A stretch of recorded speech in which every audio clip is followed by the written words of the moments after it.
What is going on, everybody? What is going on? It's your host, David, and I'm back with another episode. And I got a very special guest with me. This is more personal. This is my cousin, Isaiah Torres. Say what up, bro. What's good, bro? How you doing? Good. Everything is good. I appreciate you taking the time to join me. I've actually had this idea of interviewing you for quite a while, just based on what you've been doing, getting back, getting into mixed martial arts of things, and the whole thing with RFC and the promotion, and how it's been able to grow as far as that. The first question I wanted to ask you was, growing up, what got you into mixed martial arts, and what got you into like fighting and all that? Honestly, it first started when my parents got together. When my mom met Matt, that's when I kind of got. So I started watching around the time of like Chuck Liddell, Shogun, Rashad Evans, John Jones, Young, like the first couple fights into the in the UFC. So that's when I started watching it, and yeah, and ever since then, I joined a local gym. Lucky for me, it was a good team. It was a new team. Um, Built itself up pretty well. I started training, I think, when I was about like 8, 9. So what's that, like? What, fourth grade? I think that's like fourth grade. That's when I picked up jujitsu and a little bit of boxing. And once I got to high school, I don't know if you remember, I was wrestling all throughout high school. And then after that, coming out of high school, I got back into Muay Thai, a little bit of kickboxing. So here we are. It's funny that you bring up high school, because I wanted to ask you. I do remember certain times when we would go over to your house or whatever for like family events, or I would see you at Tia's house. And I was during that time, your senior year. I remember, Matt and your mom always telling me that senior year was like that year that you were kind of like going off as far as like wrestling victories and stuff like that. So, obviously senior year is special for everybody, because it's obviously the last year of high school before you transition to college and anything like that. But what did senior year, as far as like the wrestling aspect of it, what did it mean to you, and how special was that for you?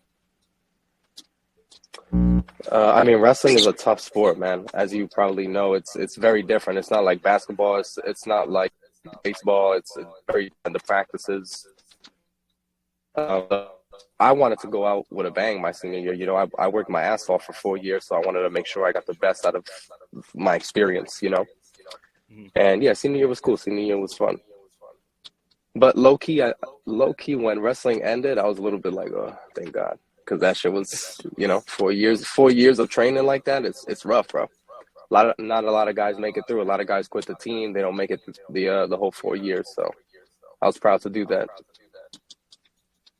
Talk about the cutting weight aspect of it. Like, even now, when you have to cut weight for certain fights or whatever, talk about like the transition of that, because I know, you see it going through with boxers and with mixed martial artists, that they go through a certain process, and it's not easy. It's something, it's Yeah. very uncomfortable. But I know you kind of have an experience with that. So talk about like the transition, because I know a lot of people wonder like what these fighters go through to cut a certain weight for a certain fight. Yeah, it's probably the worst part, bro. It's the worst part about training and fighting and everything. It's literally like all fun and games until the weight cut starts. Now, people start getting cranky, people showing up to practice like, oh fuck. So I learned how to do it through wrestling.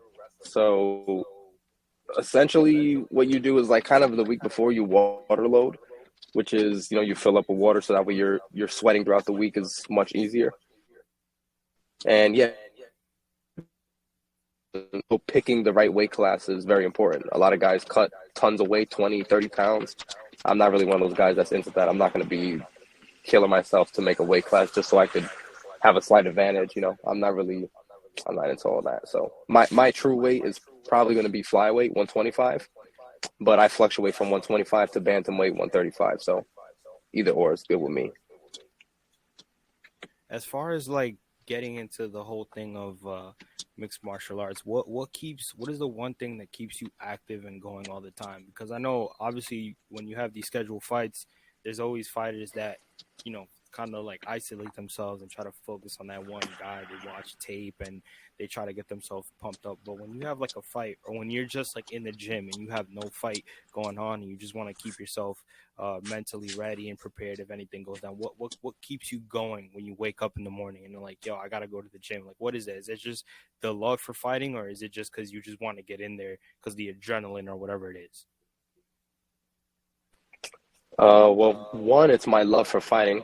Two, it's kind of like brushing teeth at this point for me. Like because I grew up doing it, I didn't miss practice. I didn't, like it was just totally part of my routine growing up as a kid. So I don't really put much thought into it when I'm going to training. Honestly, like I just do it. Yeah, It yeah, doesn't really matter how I feel, how I'm feeling. I mean, obviously, if I'm really sick or some dire situation like that, I'm gonna take a rest day or something. But for the most part, I'm training, bro. I'm always in there. I love doing it, and yeah. And before fights, is that what you said before? yeah. Well, even before fights, like what is it that like the day before? What's the preparation like, mentality, physical wise? Like what do you go through as like the day before or something? Um, I don't know. It's kind of like imagine knowing the day before you're gonna go skydiving. You feel me? It's like Yeah, yeah, it's exciting. You're nervous. It's like it's sick. yeah. It's like it's like a No, roller yeah, coaster yeah. ride. So through for me, lucky for me, I got tons of competition and through grappling and stuff like that. So for me, I kind of learned to just flow with it. You're gonna feel good. You're gonna feel bad. You're gonna be nervous. You're gonna be hype about it. So just go with it. Flow with it. Yes, I'm like that with like even with sports games, like with the Giants game the night before, I was like praying. I was like, "Fuck, yo, the Eagles are mad fucking good. I hope we pull out a miracle," and it just turned out the other way. Yeah, it We was fucking needed a sacking the miracle and a whole. half on that one. Yeah, nah, for real.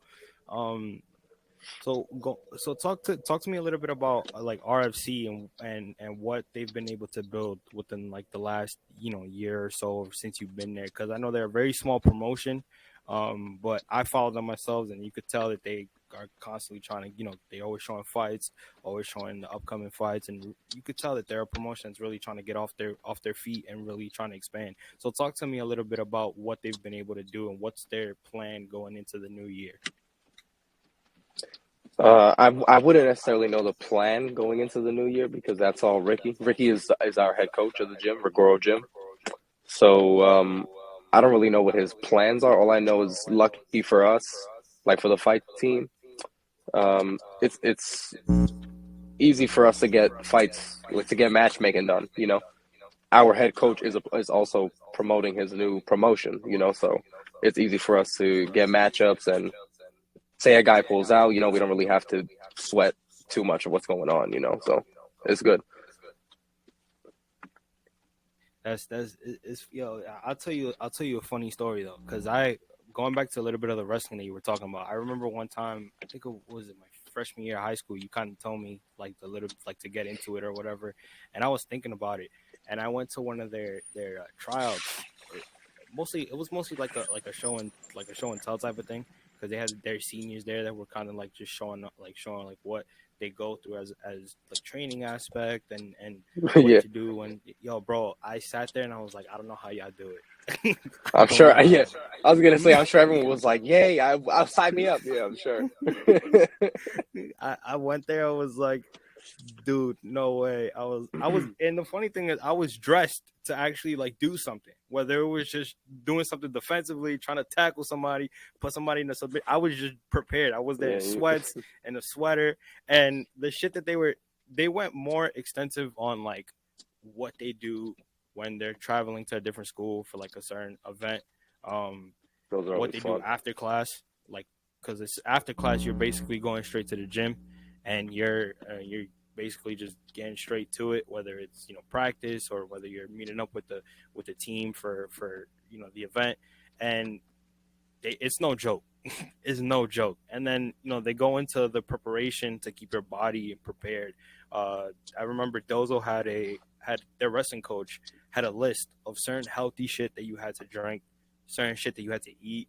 Like they would not specifically like you could eat anything healthy, but they were recommending stuff that you Yeah. could buy or whatever. And I was just like, yo, this ain't for me. Like I know I got to be healthy. I was like, but I can't be eating this every day type of shit. I was like, I can't do this. It was too uncomfortable. That's why I give you like all the credit, because a lot of the times, like people that stay focused in it and stay my bad, that was my dog. She just saw You somebody good? come up.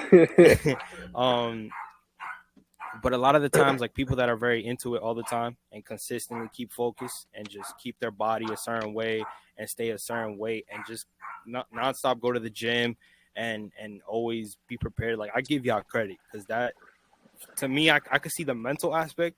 Like you wanting to go, for example, it might be something small, but you want to go eat like some junk food or whatever, and you really can't because you gotta stay. Like I could see how like that takes a toll mentally on you for a lot of people like that. Yeah, it definitely does. Like when you're cutting weight and it gets closer to the fight and it's like kind of get the weight cut's getting more and more intense. The little things matter a lot. You swear to God, you smell pizza from like 3 blocks down, like because you hungry. Like So fuck, shit. stuff gets a little crazy when the weight cut gets more and more intense. Like the closer you get to fight day. Yeah. So a little bit on the UFC things. There's literally like 2 questions that I have on the UFC. Number 1, and I'm hyped for it. John Jones coming back. What do you think him coming back and like what do you think that does for the UFC now? Because it's kind of changed a little bit since he's been out. So like now that the UFC is kind of more a little bit more advanced and a little bit better than where it was when he left. I mean, it really hasn't changed much. But now there's new fighters. The divisions are getting better. So now that he's back in, what do you think? What do you think? Like his position and like how you think he'll do as far as coming back? Because he's been out for what, about 2, 3 years, 4 years, around there. I think it's been 3 years. Yeah. 3 years, yeah. So how do you think he's going to transition? And as far as like, how do you think he's going to do? Is he going to be rusty? Do you think it's going to be a more intense competition since he's last been here? Like, how do you think it's going to transition for him? Because I can't wait. Yeah, same, bro. I'm really excited to see him come back. I think one, it's going to be good for the UFC because there's not really like a superstar that they have right now that's pushing, that's really like pulling that weight. Like ever since Conor, there's not really that guy. They're trying to make it Paddy Pimblett, but he kind of got exposed the last fight, so not no one's really believing it anymore. Who else we got? We got Sean O'Malley, but he's he's got good skill, he's got a good fan base, but I don't think he's not that caliber of like Conor McGregor, Ronda Rousey. So yeah, I think that's good for the UFC. It's good for Dana and his pockets. It's good for everybody. And I think John Jones is going to do well in the heavyweight division. I think Gane is definitely the hardest challenge if we're talking Ngannou's not coming back. Yeah. But yeah, that's a really good pissed me matchup. off, by the way, because I did watch him on Twitter while he was calling out Francis Ngannou, and I was like, damn, that would be a fucking fight I would love to see if they can make it happen. But of course, he didn't sign. They couldn't come to an agreement on his contract. So, I think he's going to Baltimore. I honestly, I really don't know what he's gonna do. It's very confusing because I thought he was gonna stay in the UFC for a really long time. I didn't see that contract dispute coming, so it's gonna be very tough to see what he does. But it's sad to see him go because I love watching him fight. I think he's gonna go box. That's what I think he's gonna go do. I think he's gonna go box, try to go get some money. Yeah, that makes sense. And you brought up Conor McGregor too. Now that there's a whole thing where Conor's gonna come back and fight this year, and the dude looks like he's fucking ripped as fuck. He looks fucking jacked. Yeah, what he's jacked up, yeah. How do you think that changes him and the UFC in total now that he looks more he looks more jacked up and he's probably gonna go up in weight? I mean, I don't really think it changes his position too much. I mean, I think he's still going to stay like 55, 170. But yeah, as far as like potential, that's pretty fun too to see him at 170. I think he's going to be a little small for that weight. Like imagine him against Usman. You know, he'll be. I think he'll even him jacked. I think he's pretty small. You know, because remember Yeah. Usman's not walking around 170.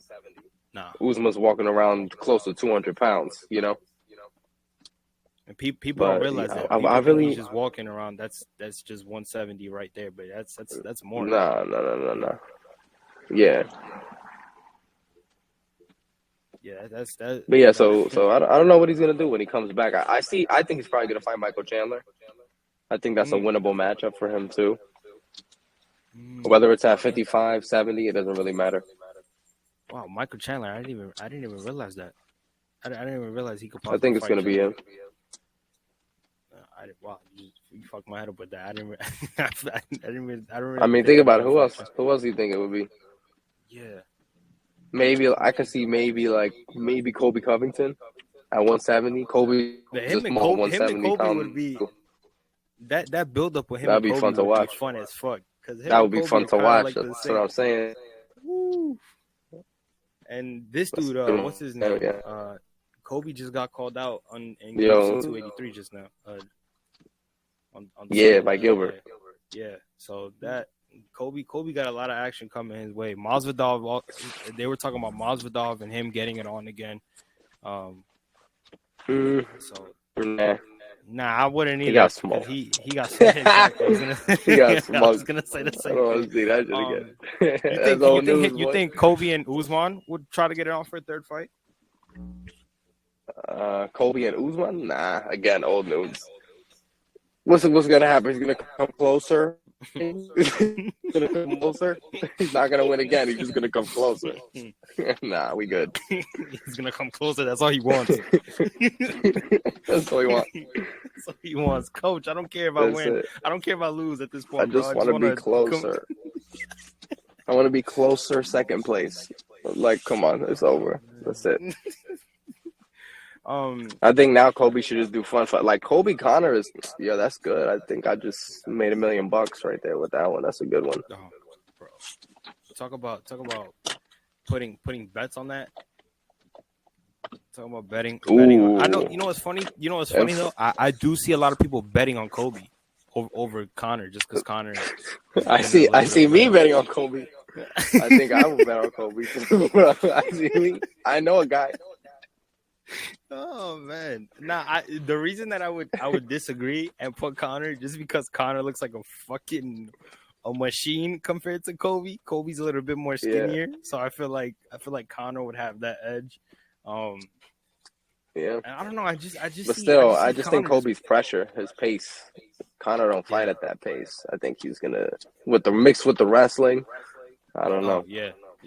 Connor's not too good when it comes to wrestling. If you saw them. You know, he could say all he wants that he's not, you know, like he wants to fight. You know, it's hard to want to get up off the couch when you got all that money, you know. No matter how much he says, you know, that he's like still in it and stuff. It's like, yeah, but yeah, no, he be, bro. I'm telling you, especially with the Khabib fight. If everybody remembers the Khabib fight, he was going all off, and then got his ass whipped. So it made me look bad because I was sitting there going. And I was like, yeah, I knew that was gonna happen. Though I was like, God damn. And people don't even remember the actual fight of it. They remember the aftermath. When you fought I recently saw because I saw it when it first came out, but your fight against Anthony Samini, first of all, you look confident as fuck. No nerves, from what I saw. You didn't look nervous as fuck. You look confident as shit. I was like, oh no.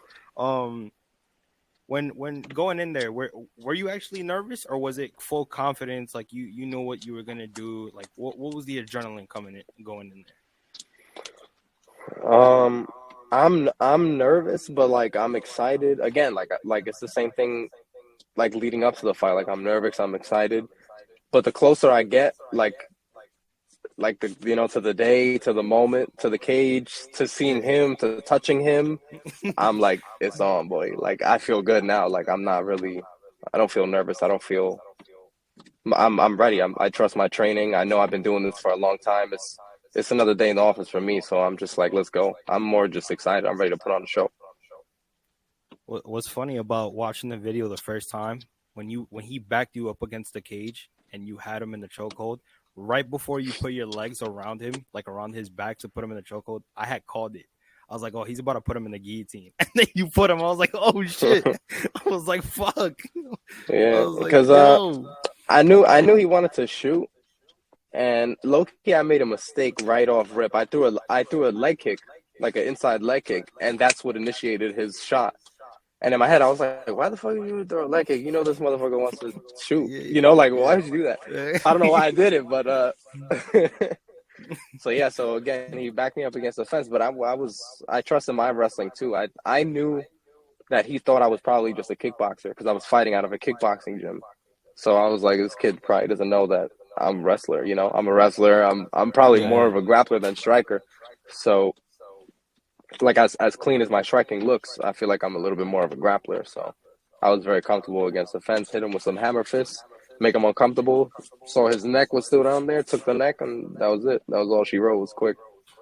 Yeah, he was. You know, sometimes when you put them in the chokehold, they look like they can kind of get out. Once you wrapped your leg around them, there was no way of getting out. He looked so uncomfortable. Was that Yeah.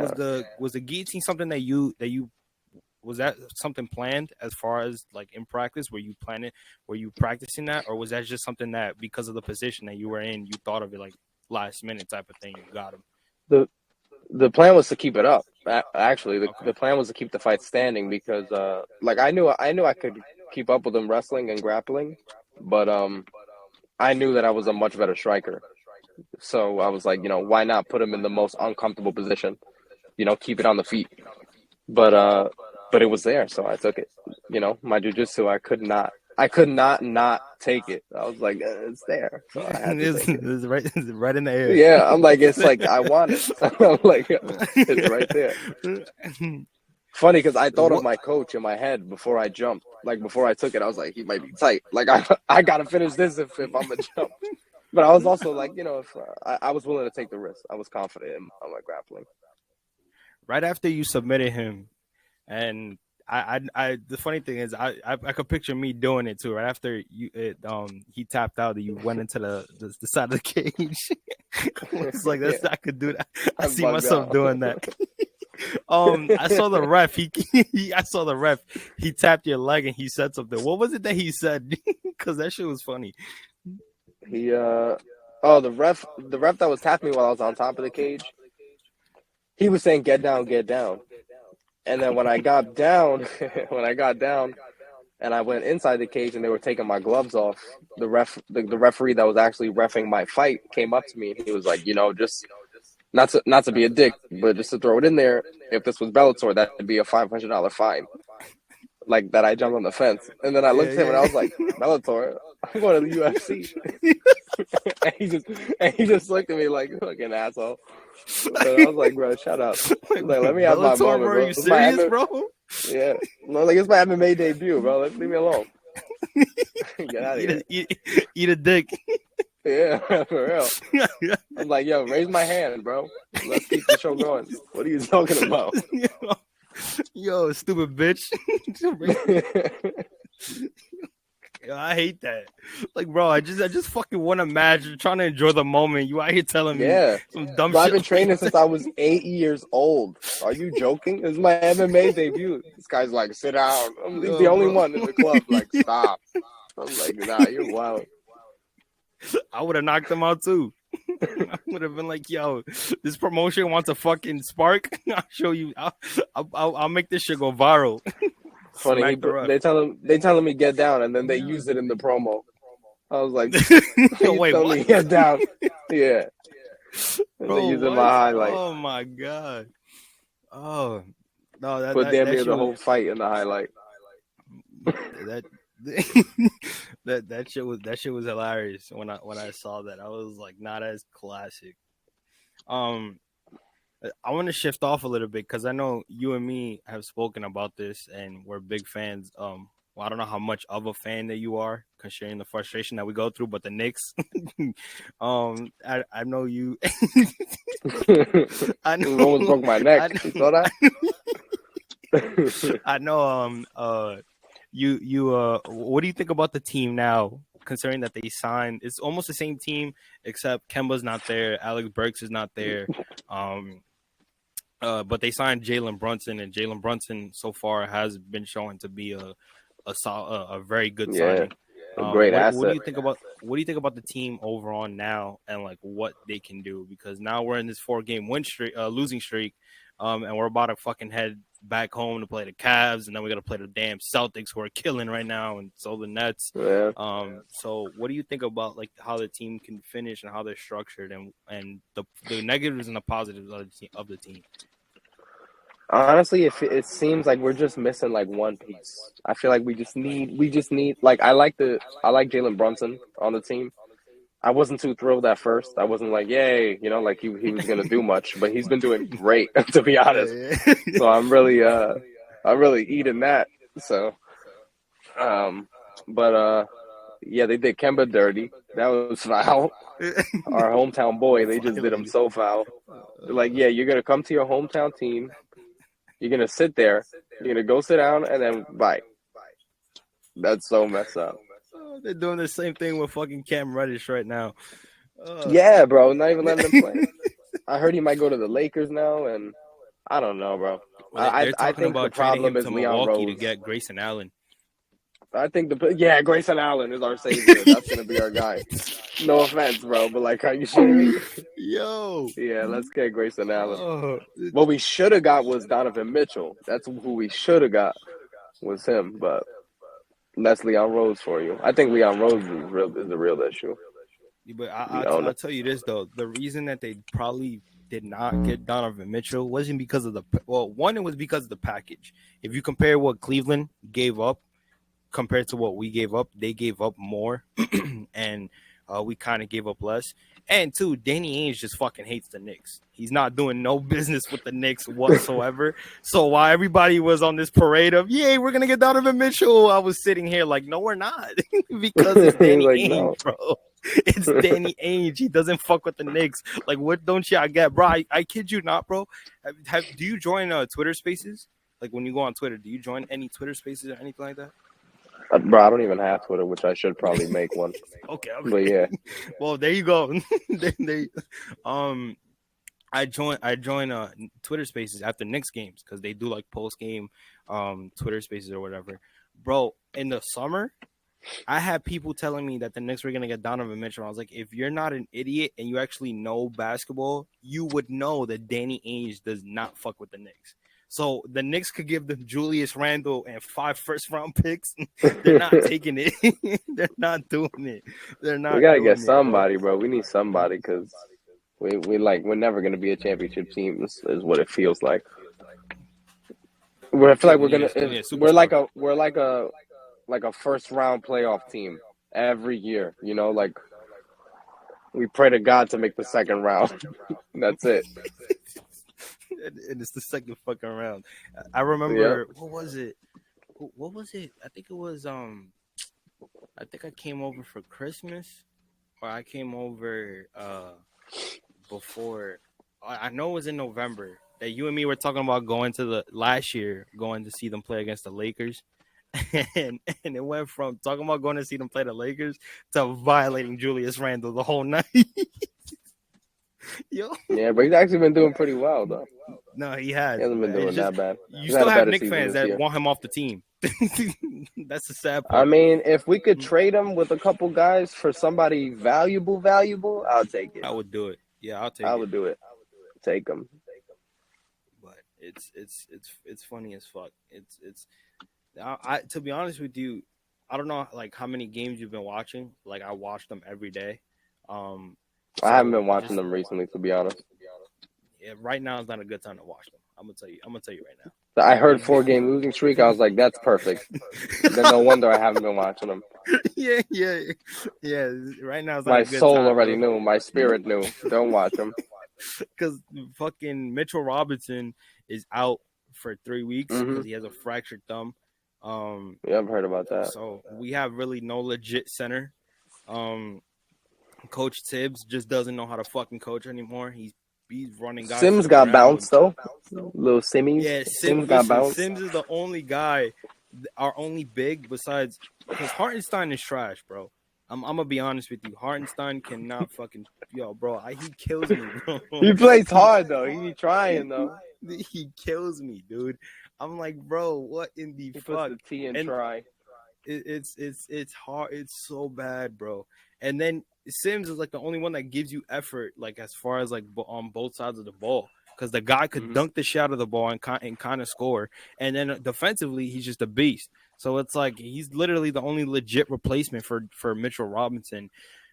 And it's fucking sad. It's just sad because like you have Jalen Brunson and you have RJ and Julius Randle that are trying to put the whole team on their back, but they can't really do much because by the time end of the game, bro, they're gassed the fuck out because Tom Thibodeau doesn't know how to fucking control their minutes. So you think about that when we have to play the damn Celtics on fucking on Friday. About to look like Giants Eagles too. Oh my Jesus, bro! Fucking Jason Tatum's gonna drop a 60 ball on us. Watch, just wait. Are they at the Garden or in Boston? No, they're in Boston.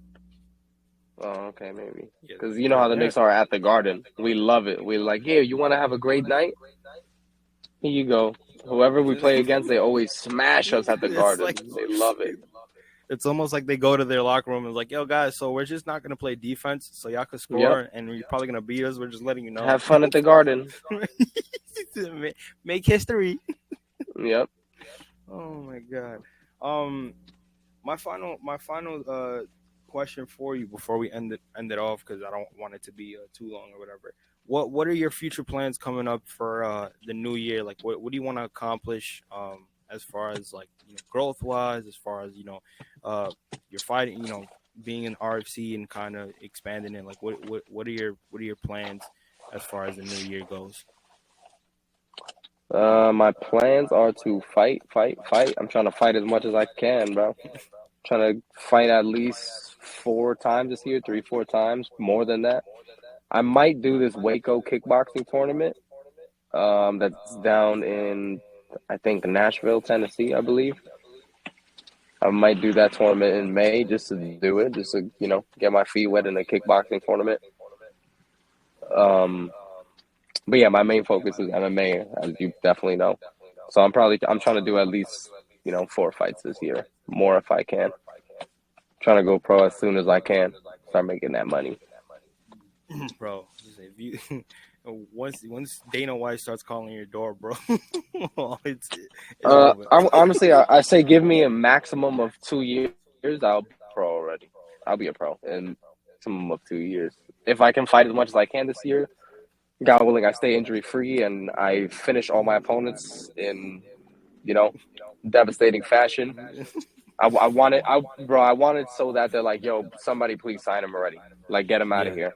Before he destroys somebody, please get him out of here. Yeah, That's how. Listen, I'll tell you this. It's dope to see that you're still continuing, your love for the sport. I didn't know that you were doing, like, after you graduated high school. I didn't know you were still doing like other things behind the scenes. So it's dope to see that you're still continuing and you're continuing the dream. I'm glad to see it because I've actually had interest in like ever since I found out that you were wrestling and all that. I've every time we saw each other, I was always asking you like stuff about the UFC and stuff about you wrestling and stuff like that. So it's dope to see that you're still continuing that, and that you found your way. With this promotion, like I said, that's brand new. They're getting their feet wet, they're getting off the ground, and that could possibly expand you to possibly getting into the UFC and fulfilling that dream. So it's really dope to see. The one final question I wanted to ask, because I remember you said on I think it was last week or 2 Fridays ago that you had an event where you were coaching, if I'm not mistaken. Yeah. The coaching aspect of it, what's the, like, how cool is that? Like, tell me about a little bit about that, because there's perspective of a fighter and then you're coaching. So like as far as coaching, like what advice do you give your the guys that you trained, and from what perspective do you look at coaching wise? Well, as far as coaching or cornering, whatever the case may be, It's a little bit more nerve wracking because you're not the one in control. You know, like I'm telling you not necessarily what to do, but I'm telling you what I see, what's available to you. You know, like what options you have in there, and essentially what the other guy is working. You know, or girl. So yeah, it's a little bit more nerve wracking. I uh I like to. I'd rather fight, to be honest with you. Um, but coaching also helps too. Like let's say when we're in the gym and we're coming up with our own combinations, it helps you. You know what I mean? Like it kind of helps you build that creativity. Um, Focus on little small details. You know, you might be talking to somebody else, speaking aloud. You know, breaking down the detail of a certain combination, and that's helping you remember the combination. You know, that's helping you. Well, that's helping it like just stick with you. You know. All right, man. All right. Well, listen, I appreciate you taking the time to do this interview with me. Obviously, like I said, I've had interest in interviewing you for, quite a while. We're family, so it's Yeah. even Right. more personal. Of course.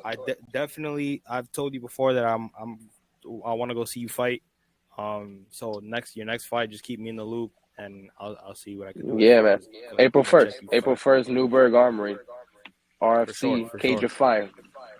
For sure. Can't wait. I'm definitely gonna look into it. But like I said, bro, I appreciate you taking the time to join me and do this interview. For everybody that's tuning in and listening, thank y'all. Follow Isaiah Torres. Watch him on RFC Promotions. He's definitely gonna have more fights coming up. So as far as that, I'll definitely be posting it and kind of showing it off. Now that I'm covering Twitter, covering MMA on Twitter, and stuff like that. So, thank y'all. Thanks, Thank bro. y'all for tuning Appreciate in, it. and I'll catch you on the next episode. Peace.